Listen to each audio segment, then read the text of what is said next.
Hello guys, welcome to my channel. आपका स्वागत है मेरे चैनल पर।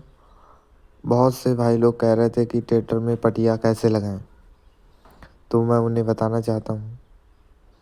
सबसे पहले ऑप्शन पे जाएं, ट्रैक्टर मॉडिफिकेशन पे भी जाएं, फिर नीचे स्क्रॉल करें, नीचे करें और नीचे करें और देखें लिफ्ट पट्टी होगा लिखा हुआ। ये देखिएगा लेफ़्ट साइड में है और आपकी पटिया आ गई है। वीडियो अच्छी लगी हो तो लाइक सब्सक्राइब करें और कोई भी इस गेम से रिलेटेड बात हो तो कमेंट में करें, मैं उसे ज़रूर वीडियो से पूरा करूँगा। जय हिंद।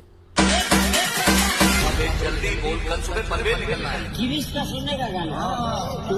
गिरीश का दिल ना दिया। अरे कहना क्या चाहते हो? दिल